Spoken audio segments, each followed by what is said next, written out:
Hello दोस्तों, welcome to BPSC simplified. मेरा नाम है आलोक रंजन सिंह और हम डिस्कस कर रहे हैं कंप्लीट एंशिएंट हिस्ट्री।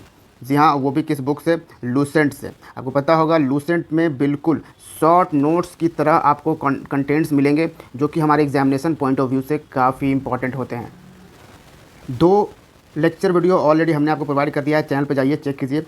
और इसके बाद यानी कि ये 3rd लेक्चर होगा, इसके बाद 2 लेक्चर और आ सकता है इससे रिलेटेड। इसमें हम पूरा एंशिएंट हिस्ट्री लूसेंट के थ्रू कंप्लीट कर चुके होंगे। आज के लेक्चर में बेसिकली हम मगध एम्पायर और मौर्यन डायनेस्टी डिस्कस करने वाले हैं। हालांकि और भी डायनेस्टी डिस्कस करेंगे शॉर्ट में, लेकिन मेन हमारा फोकस मौर्यन डायनेस्टी पर रहेगा। मौर्यन डायनेस्टी के एडमिनिस्ट्रेशन, इकोनॉमी, ये सब भी हम देखेंगे। चलिए, तो महाजनपद पीरियड 600 बीसी से 325 बीसी तक रहा था। महाजनपद पीरियड में अब देखा जाए तो मॉडर्न टाइम में ये देखा गया है कि 16 महाजनपद हुआ करते थे। ये 16 महाजनपद की जानकारी हमें कहाँ से मिलती है? तो बुद्धिस्ट लिटरेचर है जिसका नाम है अंगुत्तर निकाय, और एक जैन लिटरेचर है भगवती सूत्र। इन दोनों ही लिटरेचर से, इन दोनों ही टेक्स्ट से हमें ये मालूम चलता है कि 16 महाजनपद हुआ करते थे, जिसका नाम आपको इन दोनों टेक्स्ट में मिलेगा। ठीक है, थोड़े से माइनर वेरिएशन के साथ। अब ये 16 महाजनपद कौन कौन से हैं? देखिए, ये 16 महाजनपद से हमें 2 चीज़ें देखनी होती है और ये इम्पॉर्टेंट होता है। जैसे अब ये जो महाजनपद है इसका कैपिटल इम्पॉर्टेंट होता है, उसके साथ वो किस एरिया में, मतलब यानी प्रेजेंट डे किस एरिया में वो हुआ करता था उस टाइम। ठीक है, 600 बीसी से लेकर 325 बीसी में, वो थोड़ा सा पूछ देता है। ठीक है, तो ये हम थोड़ा सा यहाँ पे देखते हैं। सारे का नहीं देखेंगे, कुछ इंपॉर्टेंट वाले देखेंगे और कैपिटल हम सबके देखेंगे। ये देखिए, अंग मोस्ट इंपॉर्टेंट है। आपको मैं बता दूं, इन 16 महाजनपद में से 3 महाजनपद आपको बिहार के एरिया में ही मिलेंगे, बिहार में ही मिलेंगे। ठीक है, ये कौन कौन से हैं? एक अंग, मगध और वज्जी, ये तीनों आपको बिहार के एरिया में मिलेंगे। आप यहाँ पे देख सकते हो। अंग जो है ये आज का प्रेजेंट डे मुंगेर और भागलपुर एरिया में आपको अंग हुआ करता था। इसकी कैपिटल थी चंपा, और चंपा नगरी भी कहा जाता था। दूसरा मगध जिसके बारे में आज हम देखेंगे, पढ़ेंगे। मगध जो था ये पटना, गया और नालंदा वाला जो आज का क्षेत्र है, इस क्षेत्र में मगध एग्जिस्ट किया करता था, और यहीं से इसका फिर राइज होता है और लगभग पूरे इंडिया पर ये मगध मतलब शासन करता है। मगध का कैपिटल यानी पुराना सबसे पहला कैपिटल देखो तो गिरिव्रज हुआ करता था, फिर उसको नाम राजगिरी हुआ। आज के प्रेजेंट डे इसको राजगीर हम लोग बोलते हैं। ठीक है, फिर इसका कैपिटल पाटलिपुत्र हुआ उदयन के टाइम में, वैशाली हुआ शिशुनाग के टाइम में, पाटलिपुत्रा फिर काला अशोक के टाइम में। ठीक है, तो इन राजाओं ने इसका जो राजा आए उनका ये कैपिटल जो है उन्होंने चेंज करते रहे हैं मगध का। फिर वज्जी देखिए, वज्जी आपको आज के मुजफ्फरपुर और वैशाली ज़िला जो है, यानी मुजफ्फरपुर के वाले क्षेत्र में आपको मिलेगा। मुजफ्फरपुर, वैशाली, फिर विदेहा, ये मिथिला, ये वाला जो क्षेत्र है ये सब में आपको मिलेगा। इसका कैपिटल हुआ करता था वैशाली। ठीक है, उसके बाद मल्ल है, ये आपको इसका कैपिटल आपको मिलेगा कुशीनारा। काशी, वाराणसी, कौशल, यहाँ पे 2 होगा, नॉर्थ कौशल श्रावस्ती होगा, और फिर एक साहेत महेत, साउथ कौशल जो है वो साकेत अयोध्या। वत्स जो है वो इलाहाबाद, कौशाम्बी। चेदी आपको कहाँ मिले? शक्तिमती इसका या सोतीवती, ये कैपिटल है। कुरु है इंद्रप्रस्थ। पंचाल, ये नॉर्थ पंचाल का जो था, यानी ये भी 2 कैपिटल मिलेगा पंचाल का। नॉर्थ पंचाल का अहिछत्र और साउथ पंचाल का कंपाल्या, और सूरसेना का यहाँ पे मथुरा, मत्स्य का विराटनगर, अवंती का आपको मिलेगा नॉर्थ अवंती और साउथ अवंती, 2 कैपिटल मिलेगा। नॉर्थ अवंती का उज्जैनी और साउथ अवंती का माहिष्मती नाम आपने सुना होगा बाहुबली पिक्चर में। अश्मक जो है ये पुताना या पातली, ये है कैपिटल। और गंधार, ये आपका कैपिटल तक्षशिला हुआ करता था। कंबोज जो है वो राजापुर हटा का ये कैपिटल हुआ करता था। ठीक है, तो अलग अलग यहाँ पे आप देख सकते हो कि अलग अलग क्षेत्रों में ये 16 महाजनपद फैले हुए थे। फिर आप देखो तो there were 2 types of states, 2 तरह के स्टेट्स हुआ करते थे, मोनार्किकल एंड नॉन मोनार्किकल। और नॉन मोनार्किकल यानी कि रिपब्लिकन। मोनार्किकल स्टेट्स में जैसे अंग मोनार्किकल में था, मगध था, काशी, कौशल, वत्स, चेदी, सूरसेना, मत्स्य, अवंती, गंधार। और रिपब्लिकन स्टेट्स में आपको वज्जी मिलेगा, मल्ल मिलेगा, कुरु, पंचाल, कंबोज, शाक्य, कोलियाज, मौर्या, ये सारे क्या हैं, रिपब्लिकन स्टेट्स में आपको मिलने वाले हैं। अब मगध का राइज कैसे होता है? अब ये 16 महाजनपद आपने देखा, इन 16 महाजनपद में ये जो मगध था इसका राइज होता है, ठीक है। वो हम अगर देखते हैं तो आप देखो कि the political history of India from 6th century BC onwards is the history of a struggle between 4 state, ठीक है। तो मगध की हिस्ट्री आप अगर देखोगे तो 4 स्टेट्स में मेनली ये लड़ाई थी सुप्रीमेसी के लिए, और उनमें से फिर मगध जीतता है। कौन कौन सा था? मगध, कौशल, वत्स, अवंती। और ultimately the kingdom of Magadha emerge to be the most powerful one and succeeded in founding an empire. और इसमें से मगध सबसे पावरफुल किंगडम बन के उभरता है। लेकिन ठीक है, मगध सबसे पावरफुल किंगडम बन के उभरता है तो है, आखिर क्या कारण रहते हैं? Reason of Magadh success. तो मगध एंजॉय करता है एडवांटेजियस जोग्राफिकल पोजीशन इसका। पहला तो आप देखिए कि जोग्राफिकल पोजीशन के कारण, और इस एज में आयरन यहाँ पे काफ़ी मिला करता था, and richest iron deposit were situated not far from Rajgir के नज़दीक में ही ये मिला करता था। The earliest capital of Magadh and could be use for making weapons. और आपको पता है आयरन का जो है इस्तेमाल किस लिए किया जाता था? वेपन्स बनाने के लिए और इम्प्लीमेंट्स बनाने के लिए। Iron axes were perhaps useful in clearing the thick forest. अब जो पूरा फॉरेस्ट हुआ करता था, जंगल हुआ करते थे, उनको क्लियर करने में ये आयरन की जो कुल्हाड़ी हुआ करती थी उसका इस्तेमाल किया जाता था। Iron tipped plough shares ploughed the land better. Iron से जो हल बना करते थे उसका जो टिप से यूज़ होता था उससे लैंड को बेटर तरीके से जोतता था। And help to increase grain production, जिसके कारण अनाज भी प्रोडक्शन हुआ करता था। तो पहला मगध के सक्सेस का रीज़न आपको क्या मिला कि मगध एंजॉय करता था बहुत ही बढ़िया जोग्राफिकल पोजीशन, जहाँ पे आयरन का मतलब रिचेस्ट आयरन डिपॉजिट्स यहाँ पे मिलता था। आयरन का डिपॉजिट बढ़िया था राजगीर के में, जिसका मगध के जो किंग थे वो वेपन्स बनाने में यूज़ करते थे, इम्प्लीमेंट्स बनाने में यूज़ करते थे।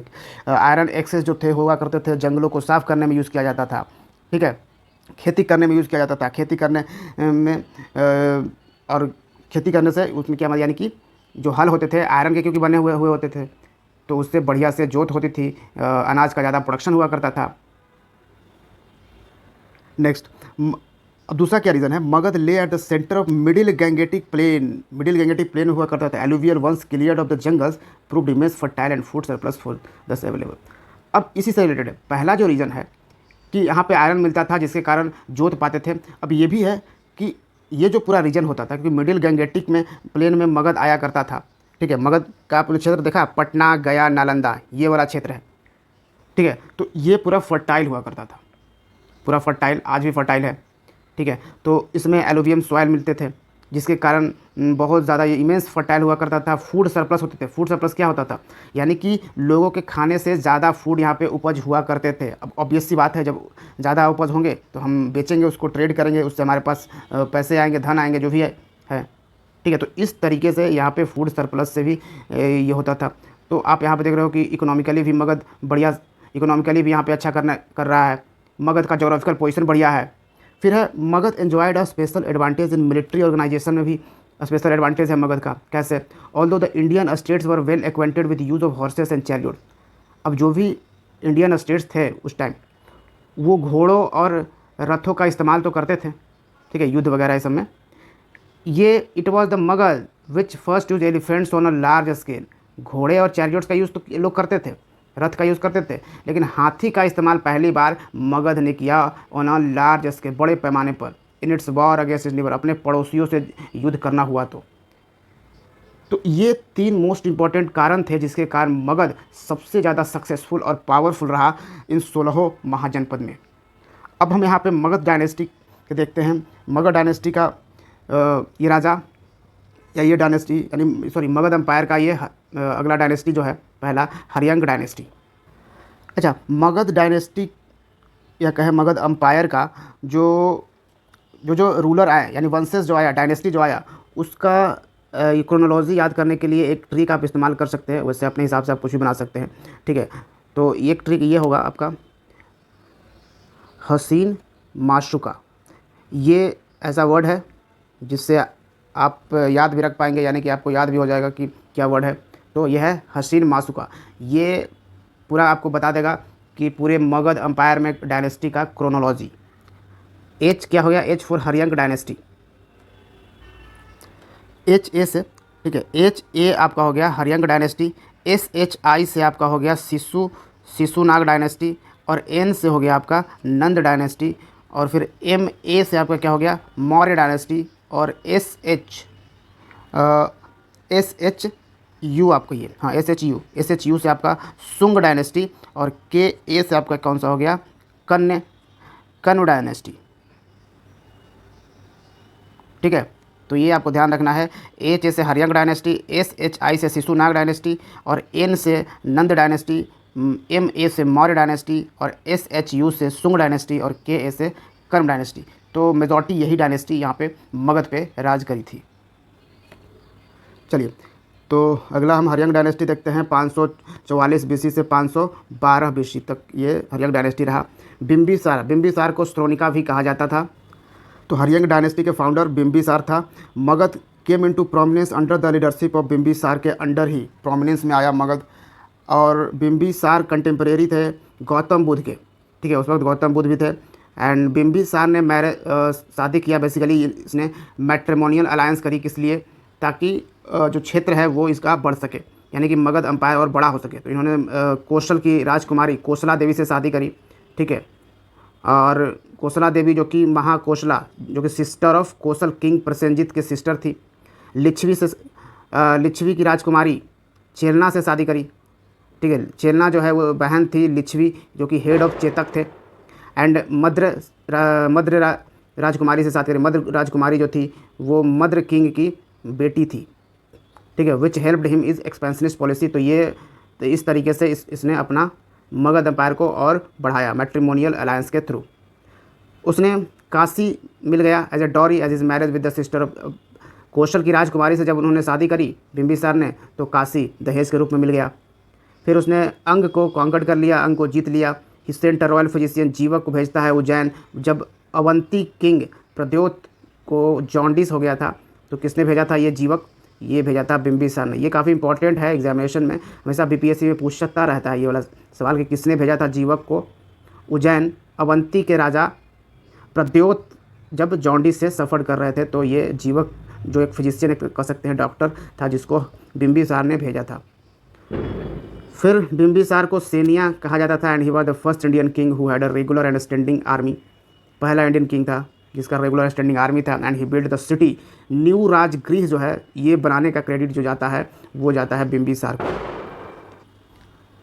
बिम्बिसार के बाद उसका बेटा आता है अजातशत्रु। अजातशत्रु को कुनिका भी कहते हैं।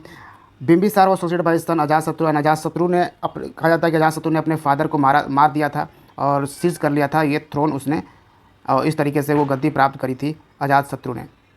अजातशत्रु ने फॉलो किया ज़्यादा अग्रेसिव पॉलिसी। ये मतलब बिम्बिसार से बहुत ज़्यादा अग्रेसिव था। And he gained complete control over Kashi. Kashi पे जो गिफ्ट के तौर पर मिला था, यानी दहेज के रूप में मिला था, काशी पे अब ये कंप्लीट कंट्रोल कर लेता है ज़बरदस्ती। And broke the earlier amicable relations bye attacking his maternal uncle Prasenjit. अब ये जो इसके मैटरनल अंकल थे, मामा थे, उन पे ही अटैक कर देता है, ठीक है। और जो कि किंग ऑफ कौशल थे उन पे अटैक करके ये पूरा उनका अंपायर जो है वो जीत लेता है। क्या, कौन, ये अजातशत्रु। फिर Vajji confederation was Ajatashatru's next target. अब था वज्जी जो कॉन्फेडरेशन था वो अगला टारगेट रहा अजातशत्रु का। And this war was a lengthy one and tradition tells us that after a long period of 16 years he was able to defeat Vajji only through deceit by sowing the seeds of discord among the people of Vajji. लेकिन अजातशत्रु ना वज्जी को हरा नहीं पा रहा था। अजातशत्रु ने वज्जी को एक्वायर करने के लिए, कॉन्कर्ड करने के लिए 16 साल का टाइम लगा दिया। और वज्जी को जीता भी कैसे, तो धोखाधड़ी करके जीता। उसमें इसने अपना ही कुछ लोगों को वहाँ भेज दिया वज्जी किंगडम में, वज्जी एम्पायर में, और वहाँ पे बीच बीच में सबको फूट डलवा के, यानी फूट डालो राज करो वाला बात करके वहाँ पे इसने उसको जीता था। 16 साल उसको ऐसा करने में लगे थे। The 3 things that played important role to defeat Vajji. Vajji को हराने में 3 लोगों ने यहाँ पे काम किया। सुनिध वत्साकर, ये अजातशत्रु के डिप्लोमेटिक मिनिस्टर थे, ठीक है। सुनिध एंड वत्साकर हु सोड the seeds of Discord amongst the Vajji. इसने ही वहाँ के लोगों के कान भरे और वहाँ पे झगड़े करवाए। ये सब चीज़ कर करके इसने वज्जी को जीता था, ठीक है। वज्जी आपको याद है ना कौन से वाले रीजन में है। वज्जी यहाँ पे देखिए मुजफ्फरपुर और वैशाली वाले रीजन में, बेसिकली मिथिला वाला रीजन में ये पूरा आता था, ठीक है, क्योंकि आप देख सकते हो ये वैशाली इसका कैपिटल था, विदेहा मिथिला ये सब इसी रीजन में आता था। तो ये पूरा एक एम्पायर था वज्जी। फिर दूसरा था रथ मुसल, एक काइंड ऑफ चैरियोट था which a mace was attached. फिर महाशिला कंटक, एक war engine which catapulted big stones. तो ये तीनों चीज़ों से यूज़ किया गया वज्जी को जीतने में, अजातशत्रु ने ये यूज़ किया था। इस तरीके से Kashi Vaishali the capital of Vajji, और ये दोनों ही मगध में ऐड कर लिए गए and making it the most powerful territorial power in the Ganges valley. Ajatashatru के बाद उसका बेटा आता है। एक्चुअली अजातशत्रु ने राजगृह फोर्ट बिल्ड किया था एंड अ वॉच फोर्ट जल दुर्ग एट अ विलेज कॉल्ड पताली में on the banks of Ganga. तो उसके बाद अजातशत्रु के बाद उदयन आता है, ठीक है। उदयन उसका बेटा था अजातशत्रु का। उदयन ने पाटलिपुत्र सिटी को फाउंड किया है, पाटलिपुत्र सिटी को बसाया था, ठीक है, पाटलिपुत्र शहर को बसाया था।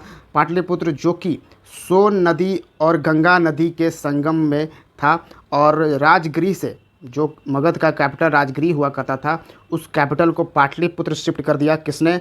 उदयन ने। मोस्ट इंपॉर्टेंट सवाल ये पूछा जाता है, याद रखिएगा।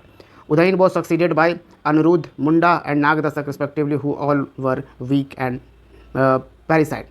अब यहाँ पे उदयन के बाद जो छोटे मोटे आते हैं राजा जो कि बहुत ज़्यादा कमज़ोर रहते हैं, वीक रहते हैं, जैसे अनिरुद्ध, मुंडा, और लास्ट रूलर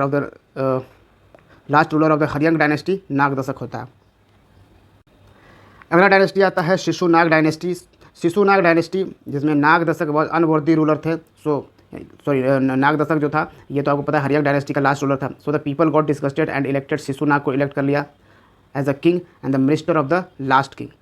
और बेसिकली नागदशक का ही ये शिशुनाग जो है वो मिनिस्टर हुआ करता था, अब ये राजा बन गया। द मोस्ट इंपॉर्टेंट अचीवमेंट था शिशुनाग का was the destruction of Pradyot dynasty को डिस्ट्रक्ट कर देता है। अवंती का जो प्रद्योत डायनेस्टी थी उसको डिस्ट्रक्ट कर देता है। And this brought to an end the 100-year-old rivalry between Magadha and Avanti. और यहाँ से मगध एंड अवंती में जो 100 सालों की लड़ाई चल रही थी वो यहाँ पर एंड हो जाती है, ठीक है, जब शिशुनाग ने अवंती को बिल्कुल डिस्ट्रॉय ही कर देता है, प्रद्योत डायनेस्टी को। From then on Avanti become a part of Magadha. इसके बाद अब आपने देखा काशी वैशाली ये सब भी मगध में मिल गए। अब जाकर अवंती भी मगध में मिला लिया गया। किसने मिलाया? शिशुनाग ने, ठीक है। शिशुनाग को सक्सीड कौन करता है? काला अशोक। काला his rain is important because he convened the second Buddhist council.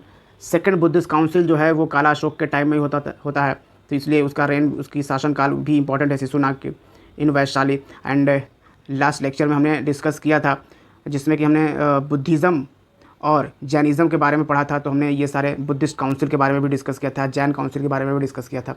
तो लेक्चर भी इंपॉर्टेंट है, उसको भी देखिएगा अगर आपने नहीं देखा है तो। नंद डायनेस्टी जो है अगला आ जाता है। अब नंद डायनेस्टी, शिशुनाग डायनेस्टी यहाँ पे ख़त्म होता है।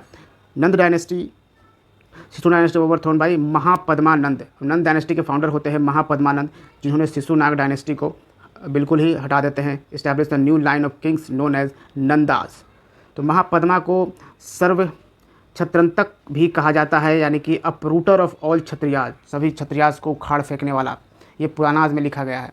और उग्रसेना भी कहा जाता है, that is the owner of huge army. Pali text में लिखा गया है कि उग्रसेना महापद्मानंद को कहा गया है, ठीक है। और सर्व छत्रंग भी महापद्मानंद को कहा गया। यहाँ तक कि पुरानाज में महापद्मानंद को एकरट भी कहा गया है। एकरट मतलब कि द सोल मोनार्क, मतलब एक ही राजा, the sole monarch. He seems to have overthrown all the dynasties which ruled at the time of Shishunaga. अब यहाँ पे महापद्मानंद को हमेशा डिस्क्राइब किया जाता है the first empire builder of Indian history. First empire builder of Indian history कहा गया है। महापद्मानंद के बाद महापद्मानंद के आठ अलग अलग जो सन्स हैं, उनके बेटे हैं, उन्होंने सक्सीड करता है, यानी कि गद्दी पे 8 रूलर और आते हैं, जो कि लास्ट जो होता है वो धनानंद होता है। द लास्ट किंग धनानंद जो था उसको ग्रीक टेक्स्ट में क्या लिखा गया है? अग्रम्स और जैंड्रम्स ये कहा गया है। मतलब अलग अलग टेक्स्ट में जो है हिस्टोरिकल अलग अलग टेक्स्ट में अलग अलग नाम से रूलर को लिखा गया है। It was during the rule of Dhanananda that the invasion of Alexander took place. और धनानंद के टाइम में ही कहा जाता है कि अलेक्जेंडर जो है उसका इन्वेजन हुआ था भारत पे, और place in north west India में इन 326 BC, 326 BC में आपको ये अलेक्जेंडर का इन्वेजन इंडिया पे हुआ था। अगर देखें तो ग्रीक राइटर कटियस के according Dhanananda commanded a huge army, Dhanananda के पास उस वक्त 20,000 आर्मी हुआ करता था, मतलब 20,000 कैवेलरी हुआ करता था, 2 lakh infantry, 2,000 chariot, 3,000 elephants, and it was the might of Dhanananda that terrorised Alexander and stopped his march to the Gangetic valley. तो ग्रीक राइटर कटियस के अकॉर्डिंग अगर देखा जाए तो धनानंद के पास इतनी बड़ी आर्मी हुआ करती थी।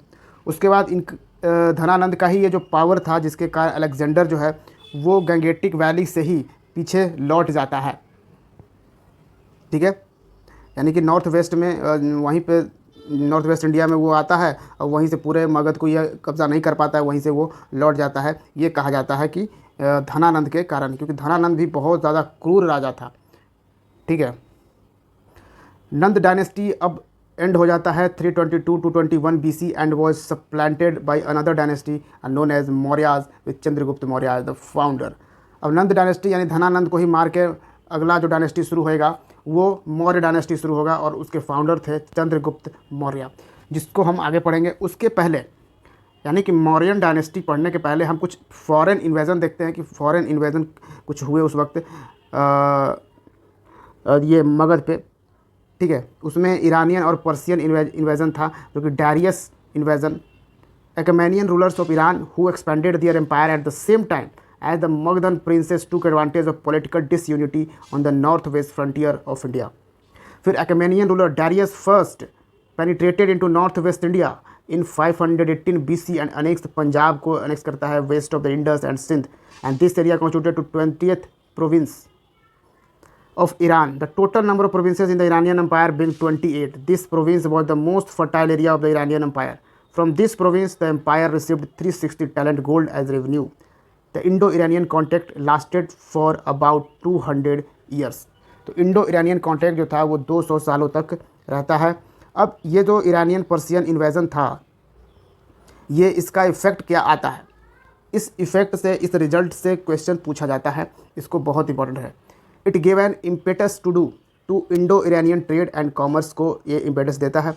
And through the Iranian the Greeks came to know about the great wealth of India. और इन्हीं इरानियन के वजह से जो ग्रीक्स है उन्हें पता चलता है कि भारत में बहुत ज़्यादा वेल्थ है। And this eventually led to the Alexander's invasion of it. तभी तो फिर अलेक्जेंडर भी इंडिया को इन्वाइट करने आता है, क्योंकि अलेक्जेंडर का तो पूरा दुनिया जीतने का प्लान था और इंडिया में ही आके फिर वो लौट जाता है।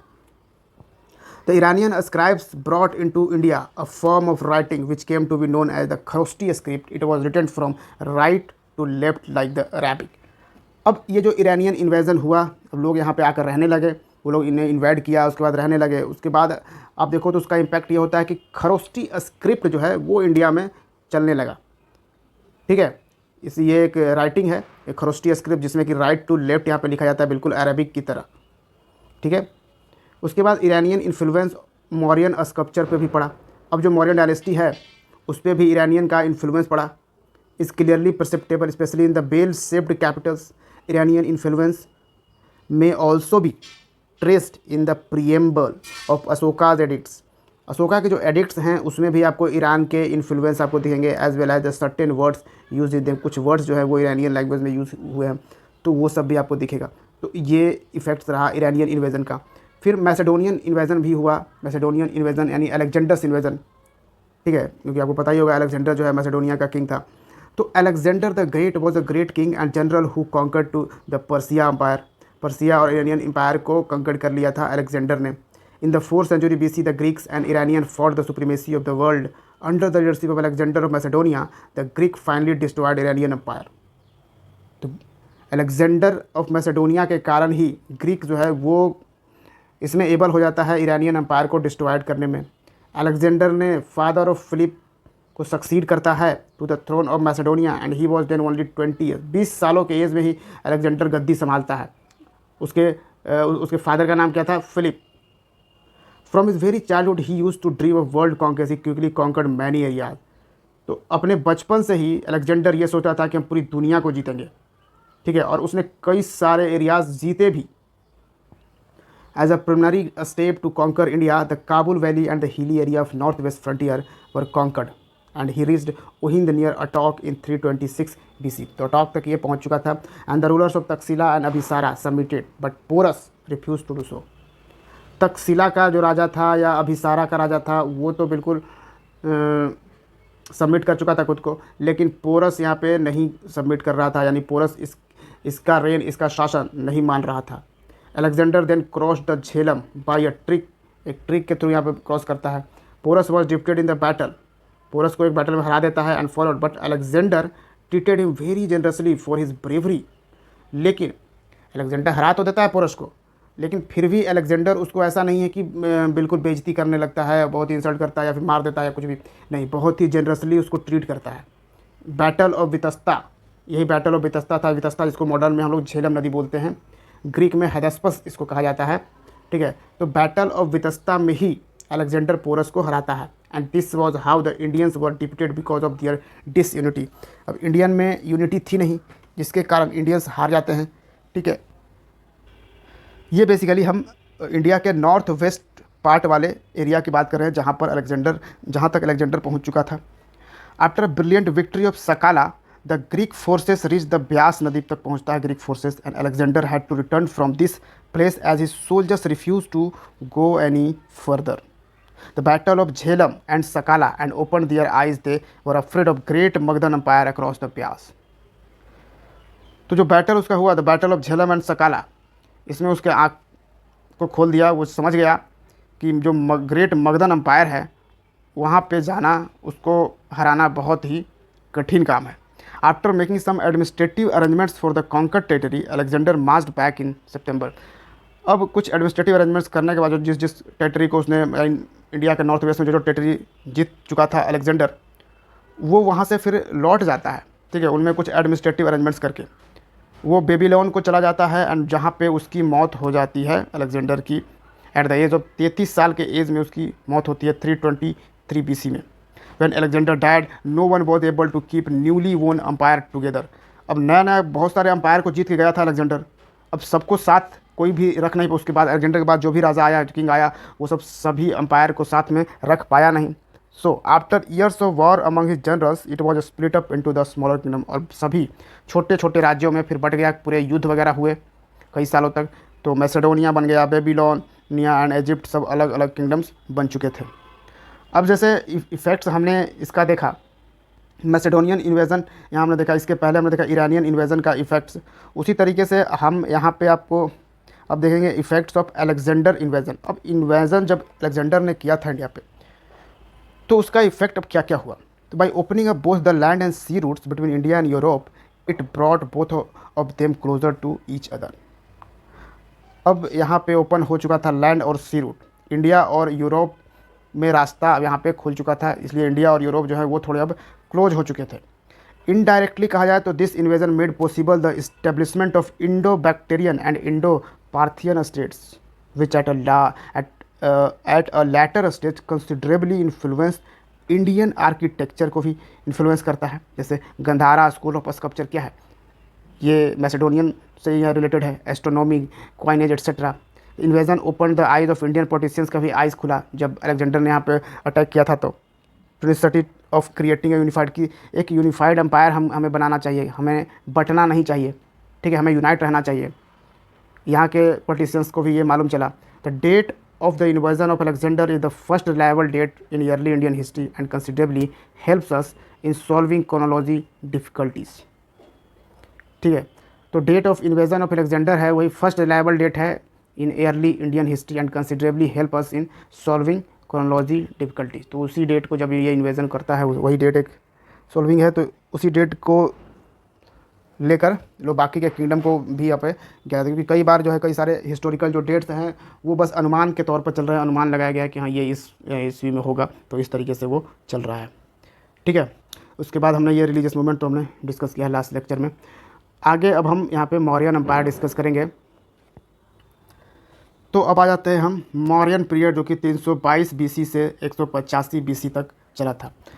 अब मौर्यन हिस्ट्री के बारे में हमें मालूम कैसे चलता है, तो हमारे पास लिटरेरी सोर्सेस भी है और आर्कियोलॉजिकल सोर्सेस भी हैं। लिटरेरी सोर्सेस में आप देखिए तो कौटिल्य के अर्थशास्त्र से मालूम चलता है कि it is the most important literary sources for the Mauryas and it is treatise on government and polity. It gives a clear methodology analysis of political and economic condition. Political और economic conditions of Mauryan empire के बारे में मालूम चलता है कौटिल्य के अर्थशास्त्र। मेगास्थनीज का बुक था indica, Megasthenes was the ambassador of Seleucus Nicator, ठीक है, सेल्यूकस निकेटर का एम्बेसडर था Megasthenes in the court of Chandragupta Maurya. His indica is foremost among all foreigners accounts for Maurya, but its original copy is lost and it survived only as a quotations in the text of classical Greek writers such as Strabo, Diodorus, Arrian, Plutarch, and Latin writers such as Pliny, Justin. It refers to Mauryan administration, seven caste system, absence of slavery and usury in India, etc. समझिए बात, यानी कि जो मेगास्थनीज का indica है, और मेगास्थनीज कौन था? सेल्यूकस निकेटर का एम्बेसडर था, जो कि चंद्रगुप्त मौर्य के कोर्ट में रहा करता था। उसका जो इंडिका है, ये इंडिका हालांकि ओरिजिनल बुक नहीं है, but its original copy is lost and it survived only a quotations in the text of classical Greek writers. जो क्लासिकल ग्रीक राइटर्स हैं उनके कोटेशंस में अवेलेबल है इंडिका की कुछ बातें। कौन कौन से वो ग्रीक राइटर्स हैं? जैसे स्ट्रैबो, डियोडोरस, अरेरियन, प्लूटार्च, लैटिन, ये सारे राइटर्स हैं। और लैटिन राइटर्स में जैसे प्लिनी, जस्टिन हैं।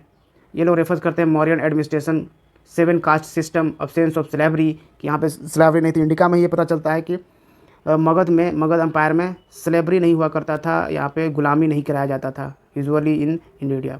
तो ये सब चीज़ें इंडिका से मालूम चलता है। फिर विशाखा दत्त का मुद्रा राक्षस बुक है, इसके थ्रू भी मालूम चलता है कि through it was written during Gupta period. हालांकि ये जो मुद्रा राक्षस है गुप्ता पीरियड के दौरान लिखा गया था।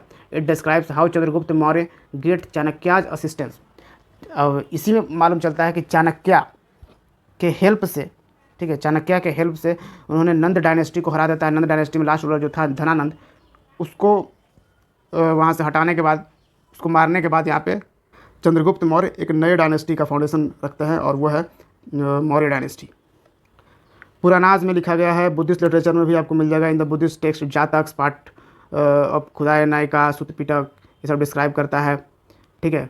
फिर सिलोनीज बुद्धिस्ट क्रॉनिकल्स में भी मिलता है कि Dipavamsa and Mahavamsa describe the part played by Ashoka in the spreading Buddhism to Sri Lanka. Ashoka ने बुद्धिज़्म को श्रीलंका में फैलाने के लिए दीपवामसा और महावामसा को भेजते हैं। ये सिलोनीज बुद्धिस्ट क्रॉनिकल्स में मिलता है।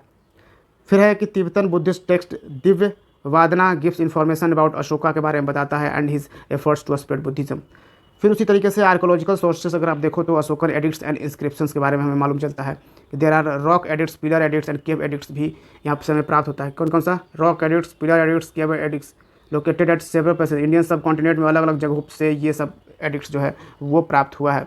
Their importance to be appreciated only after their decipherment by James Prinsep in 1837। तो उनकी इंपॉर्टेंस और भी बढ़ गया ये सब एडिक्ट्स का जब जेम्स प्रिंसेप ने उस पर क्या लिखा हुआ उस रॉक एडिक्ट्स पे उसको डेसिफर्ड किया, ठीक है, 1837 में। And also the identification of Ashoka as the author of this edicts in the beginning of 20th century. So majority of them are in the nature of Ashoka's proclamation to the public at large, and only a small group of them describe his own acceptance of Buddhism and his relationship with Sangha. Though Prakrit was the language used in them, ये जो addicts मिले हालांकि उसमें प्राकृतिक language का इस्तेमाल किया गया था। The script varied from region to region, लेकिन स्क्रिप्ट जो है वो अलग अलग, कहीं दूसरे रीजन में अगर वो एडिक्ट्स मिल रहा है तो उसका कुछ और हो रहा है। यानी कि जैसे कि नॉर्थ वेस्ट में मिला तो उसमें खरोष्टी स्क्रिप्ट्स में लिखा गया था। अभी हमने बात किया खरोष्टी स्क्रिप्ट की ईरानियन इफेक्ट्स में। ग्रीक और अरामिक इन द वेस्ट में and Brahmi in the east of India में मिलता है, ठीक है। दूसरे इंस्क्रिप्शन जैसे Junagadh rock inscription, Rudradaman, Sohgaura, copper plate inscription, तो ये सारे जो है आर्कोलॉजिकल सोर्सेस हमें क्या जानकारी देते हैं?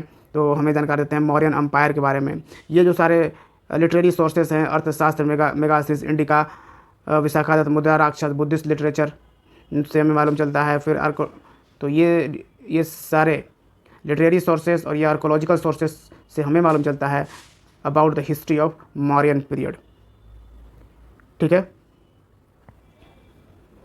चलिए तो नेक्स्ट, अब यहाँ पे आप देख पा रहे होंगे अशोका के एडिक्ट्स एंड इंस्क्रिप्शंस यहाँ पे आपको दिए गए हैं, उस पर क्या कंटेंट्स लिखे गए हैं वो आपको यहाँ पे बताया गया है।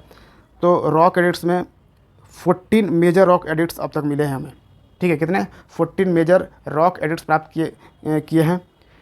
पिलर एडिक्ट्स भी हमने प्राप्त किया है, केव एडिक्ट्स भी हमें प्राप्त हुआ है। 14 मेजर रॉक एडिक्ट्स पे आपको धम्मा के अलग अलग प्रिंसिपल्स यहाँ पे लिखे गए हैं।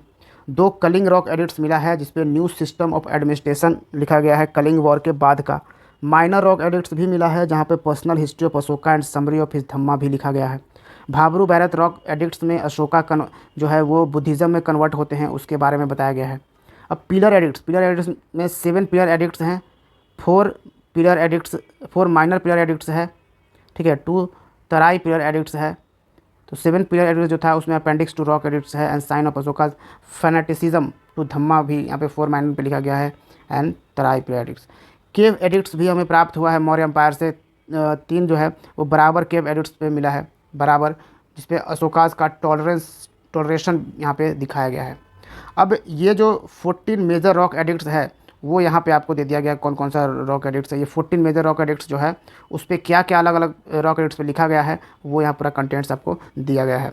जैसे पहले रॉक एडिक्ट्स पे था prohibition of animal sacrifices and festive gatherings, ठीक है। अब आपको पता होगा ये बेसिकली धम्मा की यहाँ पे बात करी जा रही है, ठीक है, क्योंकि यहाँ पे आपको इस पर क्या लिखा गया है, वेरियस प्रिंसिपल्स ऑफ धम्मा के अलग अलग प्रिंसिपल्स लिखे गए हैं 14 पे। तो यहाँ पे क्या है, prohibition of animal sacrifices and festive gatherings.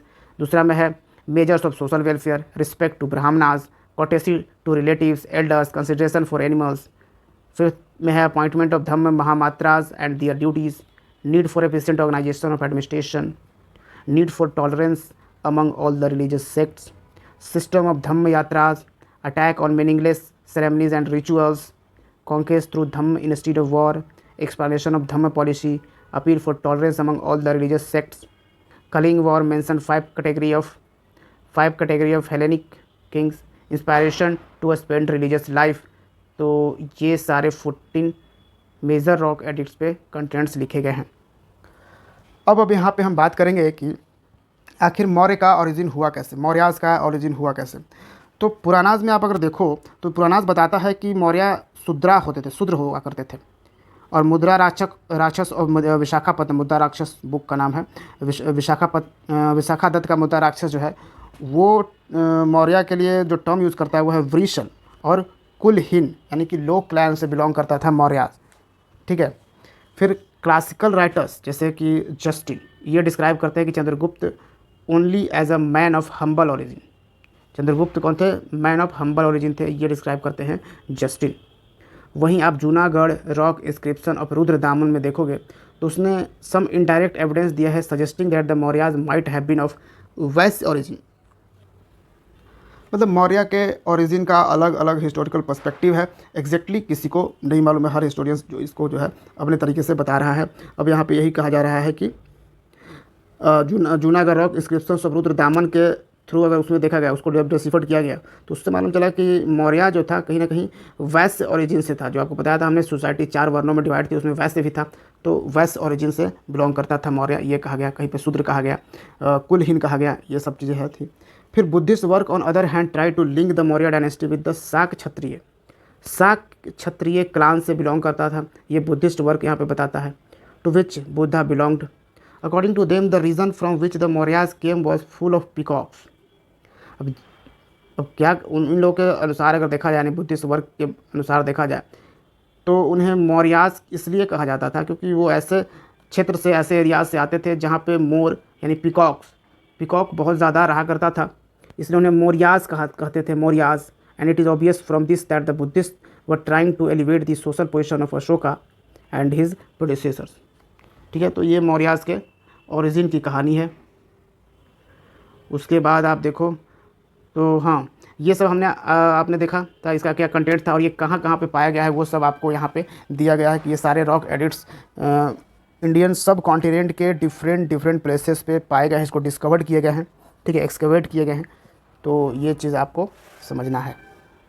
जैसे आप देखो तो 7 पिलर एडिक्ट्स में अलग अलग जगहों से मेरठ दिल्ली, टोपरा दिल्ली, इलाहाबाद यूपी, लौरिया नंदनगढ़ एंड लौरिया राजरामपुरवा, ये सब बिहार में भी मिला है, ठीक है। जैसे माइनर रॉक एडिक्ट्स में आपको सासाराम बिहार में ये मिला है, और भी कई जगह यहाँ पे दिए गए हैं सारे, तो इन जगहों पर ये प्राप्त हुए हैं। और बराबर केव तो आपको पता ही होगा, ये बराबर हिल्स में जहाँ जहानाबाद, बिहार के जहानाबाद ज़िले में आपको मिलेगा। So in conclusion we can say that the Mauryas belong to the Maurya tribe. अब कंक्लूजन में ये भी कहा गया है कि मौर्य ट्राइब से ये मौर्य डायनेस्टी बिलोंग करती थी, were certainly of low caste, जिसको लो कास्ट में आया करता था। Though it is not clear as to which low caste, लेकिन ये क्लियर है नहीं कि किस लो कास्ट आते थे। चलिए अब आ जाते हैं चंद्रगुप्त मौर्य 322 बीसी से 298 बीसी तक राज्य किया था चंद्रगुप्त मौर्य ने। और आपको मालूम होगा कि मौर्य डायनेस्टी का फाउंडेशन किसने किया? चंद्रगुप्त मौर्य ने। धनानंद को हटाने के बाद, ठीक है, और the last ruler Dhanananda and occupied Pataliputra को ऑक्युपाइड कर लिया in 322 BC with the help of Kautilya. Kautilya को चाणक्य भी कहा जाता है। तो चाणक्य के मदद से चंद्रगुप्त मौर्य ने ये डायनेस्टी हासिल की, मगध अम्पायर को जीता था। चंद्रगुप्त मौर्य ने सेल्यूकस निकेटर को हराया था, who surrendered a vast territory including area Herat और कोसिया यानी कंधार में, और कोसिया जो है गेडरोसिया जो बलूचिस्तान वाला एरिया में, एंड परोपेनिसेड काबुल वाले एरिया में था, इन रिटर्न फॉर 500 एलिफेंट्स। तो चंद्रगुप्त मौर्य ने जब सेल्यूकस निकेटर को हराया तो सेल्यूकस निकेटर जो था ना, इसने सरेंडर किया था ये सब एरिया, ठीक है, हेरात हो गया, अर्कोसिया हो गया, गेडरोसिया हो गया, परपेनिसेड हो गया, ये सब के क्षेत्र दिया गया है, और in turn for 500 elephants. According to treaty between Chandragupta and Seleucus, Hindu Kush became boundary between their states. तो हिंदू कुश जो माउंटेन था वो इन दोनों के बीच में बाउंड्री बनता है। सो नाउ मेगास्थनीज जो था ये ग्रीक एम्बेसडर था जिसको सेल्यूकस निकेटर ने भेजा था चंद्रगुप्त मौर्य के कोर्ट में। Chandragupta become a Jain and went to Chandragiri hill Shravanabelagola, Karnataka में ये चला जाता है, समझ गए। चंद्रगुप्त मौर्य जो है वो जैन को एक्सेप्ट कर लेते हैं, जैन बन जाते हैं, और ये चले जाते हैं चंद्रगिरी हिल पे। ये आपको सरवनबेलगोला में मिलेगा जो कि कर्नाटका में प्रेजेंट है। With Bhadrabahu where he died by slow starvation. Jainism में एक सिस्टम है, ठीक है, सलेखना प्रोसेस के थ्रू जो है एक तरह से आपको कि मोक्ष की प्राप्ति हो जाती है, यानी कि स्लो स्टारवेशन के थ्रू, मतलब धीरे धीरे बिना कुछ खाए पिए यहाँ पे लोग मर जाता है यहाँ पे सलेखना प्रोसेस के थ्रू, ठीक है। तो ये एक जैनिज़्म में सिस्टम है। तो इसके थ्रू ही चंद्रगुप्त मौर्य यहाँ पे अपने जीवन को त्याग करते हैं। Under the Chandragupta Maurya for the first time the whole of northern India was united. इन्हीं के टाइम में पहली बार पूरा नॉर्दर्न इंडिया यूनाइट हुआ था, नहीं तो सब एक अलग अलग किंगडम में बटे हुए थे। Trade flourished, agriculture was regulated, agriculture भी रेगुलेट कर दिया गया था। Weights and measures were standardised and money came into use. और मनी का भी जो है इस्तेमाल जो है ये मौर्यन अम्पायर में होने लगा। जो नाप तौल का प्रोसेस है उसको स्टैंडर्ड किया गया, नहीं तो अभी कोई कुछ नाप तौल का प्रोसेस यूज़ कर रहा है, कोई कुछ नाप तौल यूज़ कर रहा है, ठीक है। तो ये था। फिर taxation, sanitation and famine relief became the concerns of the state. फिर बिंदुसार आता है। देखिए यहाँ पे ये बिंबिसार नहीं है बल्कि बिंदुसार है, बिंबिसार। यहाँ पे ये नाम बड़ा कन्फ्यूज़ करता है। बिंबिसारा जो था किंग, ये हर्यंक डायनेस्टी का फाउंडर था, ठीक है। ये भी रूलर मगध का ही था, ठीक है। ये हर्यंक डायनेस्टी का फाउंडर था। और बिंदुसार जो है ये चंद्रगुप्त डायनेस्टी का रूलर है, ठीक है। ये आपको ध्यान रखनी है। Chandragupta Maurya was succeeded bye उनके सन बिंदुसार। जो चंद्रगुप्त मौर्य का बेटा बिंदुसार सक्सीड करता है। बिंदुसार ग्रीक्स में एमिथ्रोचैट्स कहा जाता है, derived from the Sanskrit word Amitraghata, that is the slayers of foes, is said to have carried his arms to the Deccan up to Mysore. Bindusara asked Antiochus first of Syria का जो रूलर था एंटियोकस फर्स्ट, उससे पूछता है and to send some sweet wine भेजता है Bindusara, dried figs and a sophist भेजता है। Antiochus first sent wine and figs but politely replied that Greek philosophers are not for sale. और यहाँ पे जो भी वाइन फिक्स ये सब भेजता है बिंदुसार, उसको ये एंटियोकस फर्स्ट जो रूलर था सीरिया का ये वापस भेज देता है और पोलाइटली कह देता है कि जो ग्रीक फिलोसफर्स हैं वो सेल करने के लिए नहीं है, वो बिकाऊ नहीं है, ठीक है। बिंदुसार ने पेट्रोनाइज करता है आजीविकास, ठीक है। अब बिंदुसार के बाद आता है अशोका, जिसके बारे में आपको काफ़ी सारे एग्जामिनेशन में क्वेश्चंस दिखते हैं। According to the Buddhist text, when Ashoka the son of Bindusara was born, his mother happy to have a child and said now I am Ashoka, that is without sorrow. मतलब अशोका का जो मीनिंग होता है ना, अशोका का अशोका, शोक से बाहर, यानी विदाउट सॉरो। तो इसलिए उनकी बिंदुसार यानी द सन ऑफ बिंदुसार जब जन्म लिया था मदर ने बहुत हैप्पी हुई और ये बोली कि नाउ आई एम अशोका, मैं अब अशोका हूँ, यानी कि विदाउट सॉरो, अब दुख मेरे पास नहीं है, इसलिए चाइल्ड का नाम भी अशोका रखा गया। It appears from the available evidence, Buddhist literature के थ्रू अगर देखा जाए तो there was a struggle for the throne among the princes on the death of Bindusara. Buddhist literature के अकॉर्डिंग ये बताया गया है कि बिंदुसार जब मरता है उसके बाद में ना अशोक और कई सारे इनके भाइयों में यानी 99 ब्रदर्स के साथ जो है वो स्ट्रगल चलता है, और 99 ब्रदर्स को मारने के बाद अशोक गद्दी संभालता है, ठीक है। And spared Tissa the youngest one. Radha Gupta, a minister of Bindusara, helped him in a fratricidal struggle. और इस स्ट्रगल में बिंदुसार का एक मिनिस्टर था, उसने ही हेल्प किया था, इस मिनिस्टर का नाम था राधा गुप्ता, ठीक है। And this war of succession accounts for interregnum of 4 years, and only after securing his position on the throne, Ashoka had himself formally crowned in 269 BC। तो 269 BC में फॉर्मली खुद को राजा घोषित कर देता है अशोका।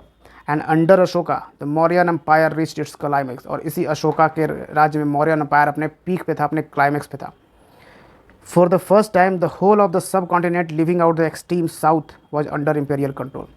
पहली बार जो whole of the subcontinent जो था वो मतलब leaving out the extreme south, अगर साउथ के एक्सट्रीम में अगर अब ये यहाँ पे आप देखो तो साउथ के अगर एक्सट्रीम अगर छोड़ दो तो बाकी पूरा इंडिया अभी जो है अशोका के टाइम में वो मगध यानी मगध अम्पायर का पार्ट था, ठीक है। अब यहाँ पे आप देखो तो अशोका के बारे में कहाँ कहाँ पे लिखा गया है कुछ, तो अशोका नाम जो है ये कहाँ पे मस्की माइनर रॉक एडिक्ट पे ये प्राप्त हुआ है।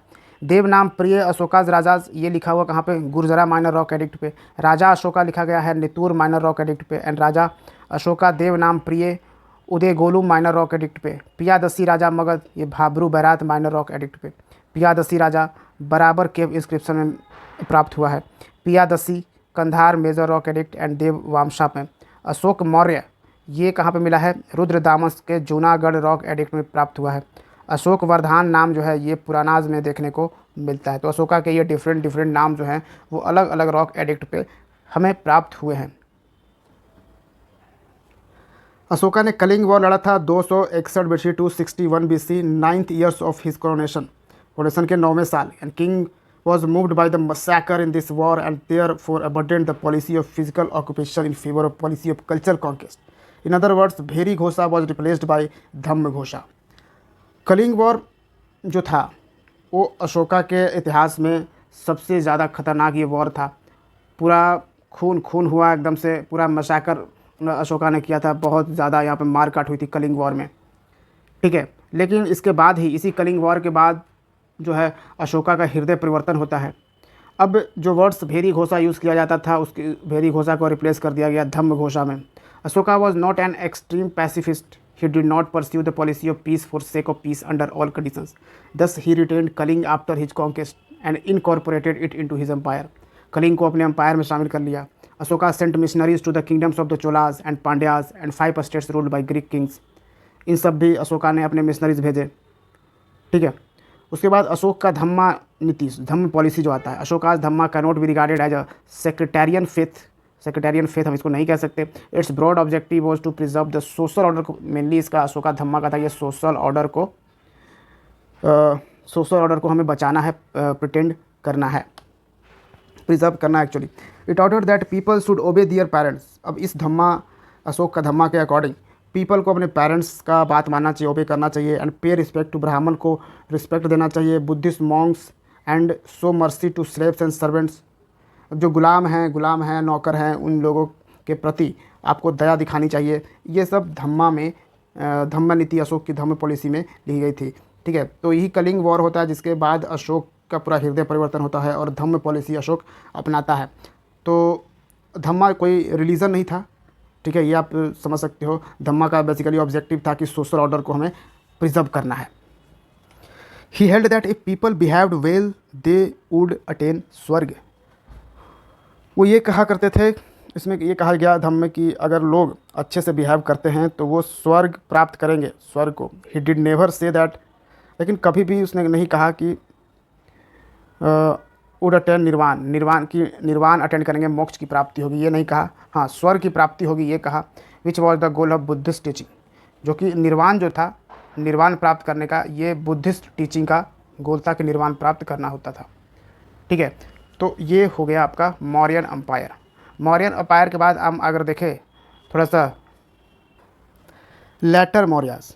ठीक है, मौर्य अम्पायर के बाद लेटर मौर्य की अगर हम बात करें तो the Mauryan dynasty lasted 137 years तक, 137 साल तक मौर्यन डायनेस्टी राज किया था। Ashoka death was followed by a division of Mauryan empire into 2 part. Mauryan empire 2 part बट गया, वेस्टर्न और ईस्टर्न।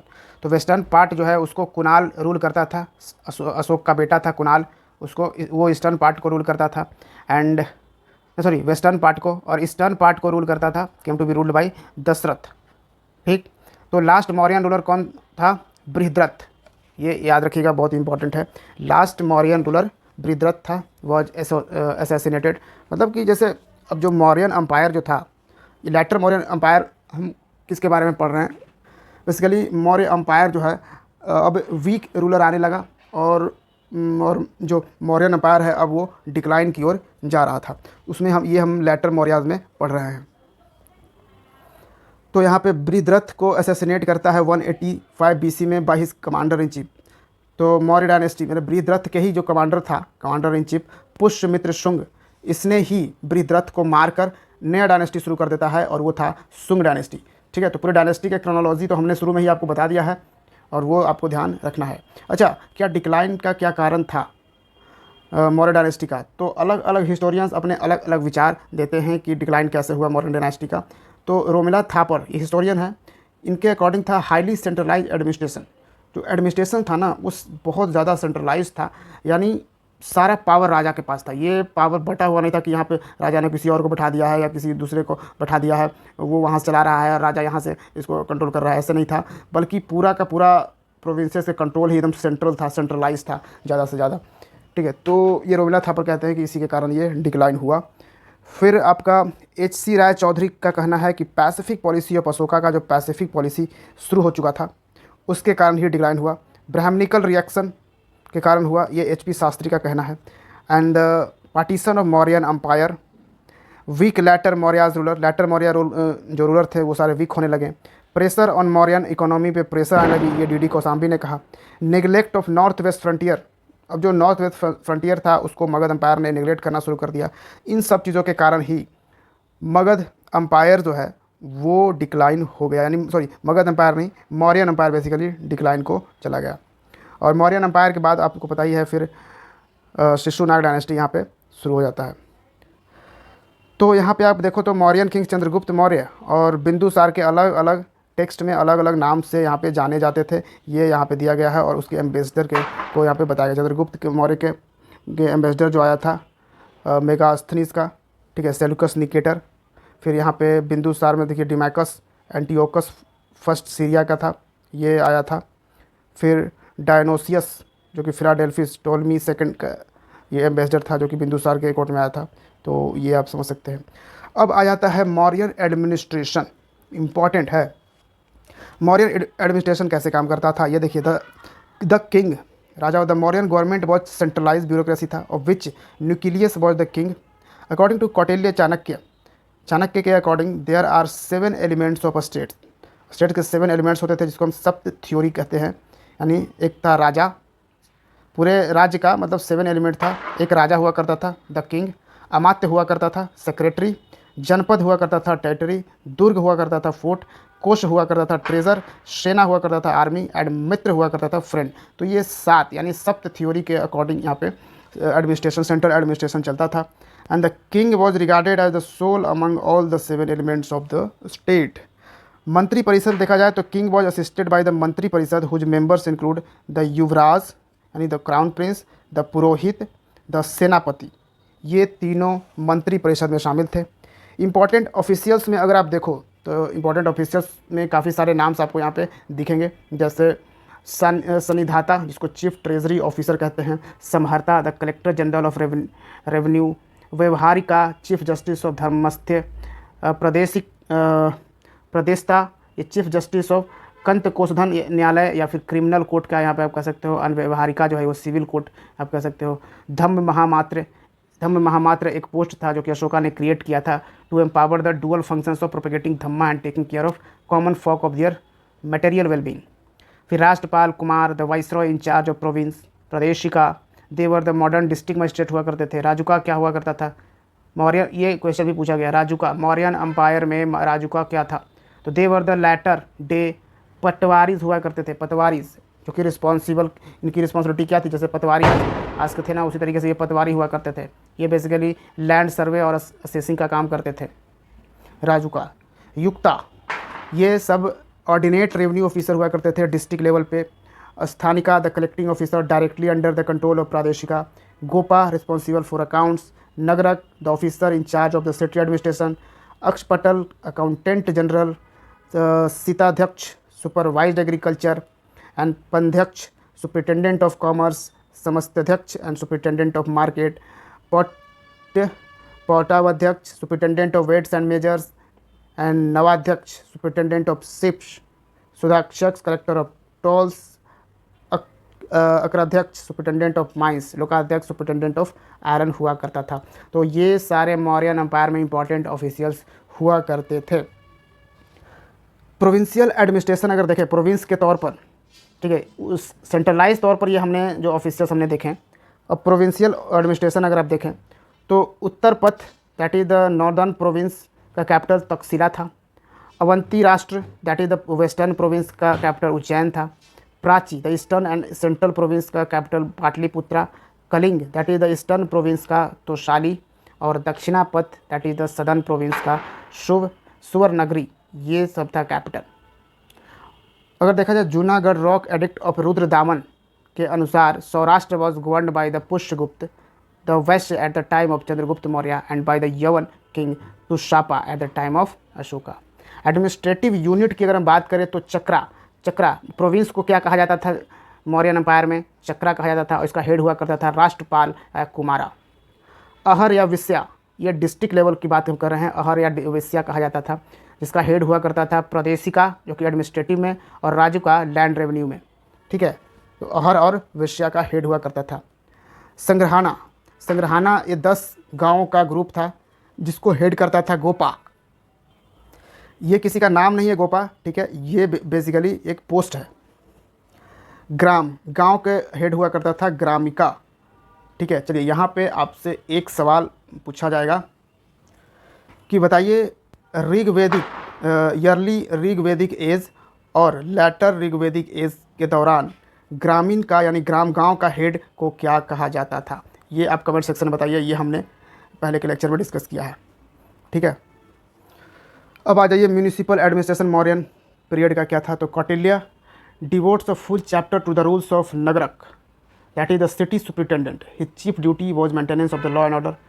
तो सिटी सुपरिटेंडेंट जो होता था वो लॉ एंड ऑर्डर मेंटेन करता था and rules of the Nagaraka बनाता था। Megasthenes account of the system, Megasthenes बताता है सिस्टम का अकाउंट। 6 कमिटीज़ हुआ करती थी और 5 मेंबर्स ईच, और हर कमिटीज़ में 5 मेंबर हुआ करते थे और कुछ उसके फंक्शंस। तो फर्स्ट जो था industrial arts, second entertainment of foreigners, third registration of births and deaths, fourth trade and commerce, fifth public sale of manufactured goods and sixth collection of taxes on the articles and sold 1/10 of purchase price. Army का अगर देखें, इसमें army the most striking feature of Mauryan administration was the maintenance of huge army. Mauryan empire में huge army maintenance किया जाता था। They also maintain a navy भी हुआ करता था मौर्यन एम्पायर में। अकॉर्डिंग टू मेगास्थनीज की अगर बात करें तो the administration of army was carried by a board of 30 officers divided into 6 committees. Each committees consisted of 5 members. यहाँ पर ईच कमिटी के पास जो 5 मेंबर्स हुआ करते थे एंड दे आर कौन से ये 6 कमेटी कौन से थे? इन्फेंट्री, कैवलरी, एलिफेंट्स की and chariots, navy and transport committees हुआ करती थी। In the Mauryan period there were 2 types of Gudha Purushas यानी डिटेक्टिव्स हुआ करते थे। संस्थान स्टेशनरी एंड संचरी वंडरिंग, ठीक है। ये 2 तरीके, एक संस्थान जो कि कहीं एक जगह से ये डिटेक्टिव हुआ करते थे और एक संचरी जो कि घूम घूम के ये डिटेक्टिव करता रहता था, मतलब पूरा पता लगाता था राज्य में क्या हो रहा है क्या नहीं हो रहा, ठीक है। तो ये संस्थान और संचरी।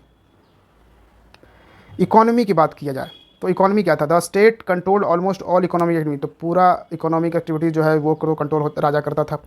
टैक्स जो कलेक्ट होता था किसानों से वो वैलिड करता था 1/4 से 1/6 तक, उसके उसको जितना उत्पादन हुआ उसका 1/4 या 1/6 यहाँ पर टैक्स के तौर पे लिया जाता था मौर्यन एम्पायर में।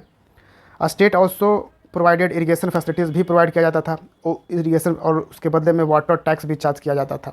और ये क्या कहा जाता है, जो इरीगेशन फैसिलिटी प्रोवाइड किया जाता था सेतु बंध कहा जाता था। Tolls were also levied on commodities brought to town for sale and they were collected at the gate.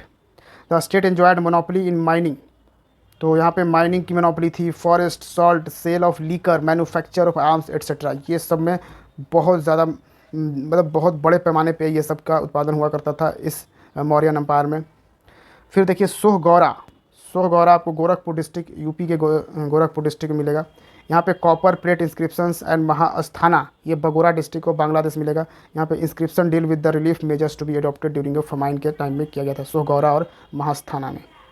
Important ports देखिए, इससे भी रिलेटेड सवाल पूछे जाते हैं मौर्यन एम्पायर में। इंपॉर्टेंट पोर्ट्स अगर देखा जाए तो भारूकच्छ या भरोच भी कहा जाता था, सुपारा जो कि वेस्टर्न कोस्ट पे आपको मिलेगा, भारूकच्छ और सुपारा। फिर ताम्रलिप्ति, इससे तो सवाल पूछ लिया गया है, ताम्रलिप्ति आपको बंगाल में मिलेगा, ईस्टर्न कोस्ट में ये हुआ करता था मौर्यन एम्पायर में। During Mauryan period the punch marked coins मिलता था, जिसको मोस्टली सिल्वर का हुआ करता था, were the common units of transactions. Society में अगर देखा जाए तो कौटिल्य, चाणक्य, उसी को विष्णुगुप्त। देखिए चाणक्य का 3 नाम यहाँ पे है, तीनों नाम कंफ्यूज मत करिएगा। चाणक्य को ही कौटिल्य कहा गया है, चाणक्य को ही विष्णुगुप्त कहा गया है। और अब चाणक्य का आपको पता ही होगा, चाणक्य वही थे जिन्होंने नंद डायनेस्टी के लास्ट रूलर धनानंद को हटाकर मौर्यन एम्पायर को इस्टेब्लिश करने में मदद की थी, ये थे Chanakya. So Chanakya is not as a rigid on the one system पर रिजिड नहीं थे as the early smriti writers के तौर पर, ठीक है। Kautilya's Arthashastra looked upon the Shudras as a Aryan community, तो कौटिल्या का अर्थशास्त्र ये बताता है कि शूद्राज जो है वो आर्यन कम्युनिटी था, विच इज़ डिस्टिंगाइज्ड फ्रॉम मलेच और नॉन आर्यन कम्युनिटी से अलग था।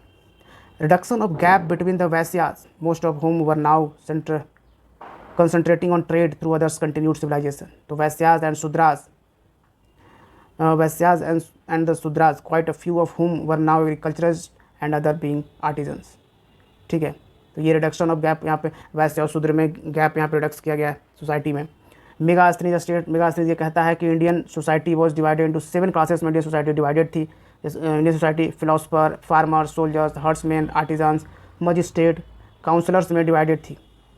The classes mentioned above appear to have been economic than social, अब जो भी ये क्लासेस हैं ये सोशल नहीं बल्कि ये इकोनॉमिकली यहाँ पे क्लासिफाइड किए गए हैं, ये भी आप समझिएगा। Though Megasthenes stated that there were no slavery in India, हालांकि मेगास्थनीज ने ये कहा है अपने इंडिका में कि इंडिया में कोई स्लेवरी नहीं थी, गुलामी सिस्टम नहीं था उस वक्त। येट फिर भी according to Indian sources slavery was the recognise institution during Mauryan reign, लेकिन कुछ इंडियन सोर्सेज बताता है कि स्लेवरी था उस वक्त। It appears that Megasthenes was thinking of slavery in full legal sense as it existed in the West. तो यहाँ से यही कहा जा सकता है कि हो सकता है कि मेगास्थनीज जिस तरीके का स्लेवरी जो है वेस्टर्न में आता है, वेस्टर्न कंट्रीज़ में, वेस्टर्न नेशंस में होते हैं, वैसा नहीं था, तो इसलिए फुल लीगल सेंस में यहाँ पे स्लेवरी को वहाँ पे वो मान नहीं रहा था, ठीक है। Women occupied a high position and freedom in the Mauryan society, Mauryan society में वीमेन को हाई पोजीशन और फ्रीडम मिलती थी, क्योंकि कौटिल्य के अकॉर्डिंग अगर देखा जाए तो वीमेन को ये परमिशन था कि वो डाइवोर्स ले सकती है और फिर से शादी कर सकती है। Women were employed as personal bodyguards के तौर पर, राजा के पर्सनल बॉडीगार्ड के तौर पर वीमेन को एम्प्लॉय किया जाता था, और उसके साथ साथ स्पाइस के तौर पर भी, यानी कि जासूस के तौर पर भी, इन अदर डाइवर्स जॉब्स में भी वीमेन को लाया जाता था। अब यहाँ पे हमने मौर्यन इकोनॉमी सोसाइटी देख लिया। मौर्यन आर्ट को अगर हम देखें तो मौर्यन आर्ट बेसिकली आनंद कुमार स्वामी ने क्लासिफाइड किया था मौर्यन आर्ट को 2 ग्रुप्स में, एक रॉयल कोर्ट आर्ट होता था एंड पॉपुलर फोक आर्ट हुआ करता था। एंड रॉयल कोर्ट आर्ट जो था ना वो बेसिकली राजाओं यानी कि the royal palace of Chandragupta Maurya हुआ करता था, city of Pataliputra, Ashok pillars, caves, stupas, मतलब ये भव्य वाला था, यानी कि राजाओं के महलों दरबारों में ये बना करता था ये पेंटिंग वगैरह। और फोक पॉपुलर आर्ट जो था वो आम जनजीवन से रिलेटेड था, आम जनजीवन के बारे में बताता था, जैसे figure sculpture of Yakshini, that is the Yaksha of Parkham जो कि मथुरा से मिला है हमें, याक्षिणी ऑफ बेसानगर, चनवर बेरर याक्षिणी, यानी याक्षनी ऑफ दीदारगंज, जो कि दीदारगंज में पटना सिटी से आपको एक याक्षनी ऑफ मिला है। Terracotta objects, inscribed stone portrait of emperor Ashok, broken relief sculptures of emperor Ashok, ये सब कुछ जो है वो पॉपुलर आर्ट या फोक आर्ट में आता था। The Mauryas introduce a stone masonry on large scale during Ashoka, Ashok के टाइम में मौर्य ने लार्ज स्टोन मैसनरी भी इंट्रोड्यूस किया। Fragments of stone pillars and wooden floor, stone pillars का फ्रैगमेंट्स और वुडन फ्लोर देख के एंड सीलिंग को देखने के बाद ये इंडिकेशन मिलता है कि 80 पिलर का हॉल एग्जिस्ट करता था, जो कि कुम्हरार से डिस्कवर्ड किया गया है। पटना के आउटस्कर्ट में आपको कुम्हरार जगह मिलेगा, वहाँ से ये 80 पिलर का हॉल डिस्कवर्ड किया गया है। सिंग दिस फाहियान रिमार्क्स, और यहाँ पटना शहर को, पटना सिटी को और ये सब चीज़ देखकर फाहियान, जो कि चंद्रगुप्त मौर्य के कोर्ट में आता है ट्रेवलर, ये कहता क्या है कि this palaces are so beautiful and excellent that they appear to be the creation of God rather than man.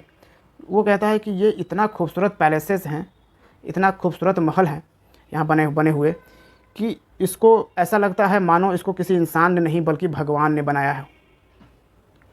The pillars represent the masterpiece of Mauryan sculptures, each pillar is made up of single piece of sandstone, only their capitals which are beautiful pieces of sculpture in form of lion और bulls are joined with pillar on the top. 4 lion capital होता था at Sarnath and Sanchi. Lioned capital of Sarnath was adopted as, Sarnath का lioned capital था उसको तो national emblem के तौर पर, नेशनल एम्ब्लेम ऑफ इंडिया के तौर पर एक्सेप्ट कर लिया गया 26 जनवरी 1950 को ही। ठीक है, तो सिंबल जो हम यूज़ करते हैं नेशनल एम्ब्लेम। फिर single lion capital at Rampurva and Lauriya Nandangarh, single bull capital at Rampurva, a carved elephant of Dhauli and engraved elephant at Kalsi, ये सारा कुछ मिला है। The Mauryan artisans who started the practice of hewing out caves from rocks for monks to live in. The earliest example are Barabar caves, Sudama World Hut, Chopra of Karn, Rishi Lumis, इन जहानाबाद में ये मिलेगा बराबर caves. The other examples को है Nagarjuni caves, जो कि आपको गया में मिलेगा दशरथ का। स्तूपास बनाए जाते थे, यानी stupas were built throughout the empire to enshrine the relics of Buddha. Of these of the most famous are Sanchi and Bharhut, सबसे फेमस जो स्तूपा है वो सांची और बहरूद का स्तूपा है। ठीक है, तो रॉक एडिक्ट 6 पे ये स्टेटमेंट लिखी गई है, at all the times whether I am eating और I am in the women's apartments और इन इनर अपार्टमेंट्स और एट द कैटल शेड और इन माई कैरेज और in my gardens, wherever I may be my matter should keep me in touch with public business. और एक है Kalinga rock edict first पे लिखा गया है, all men are my children. ठीक है, तो ये हमने कंप्लीट मगध एम्पायर डिस्कस कर लिया है, साथ में मौर्यन एम्पायर भी डिस्कस कर लिया है। उम्मीद है आपको ये पसंद आया होगा ये लेक्चर सीरीज़। तो जल्द ही हम मिलते हैं पीपीएससी सिंप्लीफाइड के अगले वीडियो में। तब तक के लिए बिल्कुल पढ़ते रहिए, पढ़ाई करते रहिए। जय हिंद।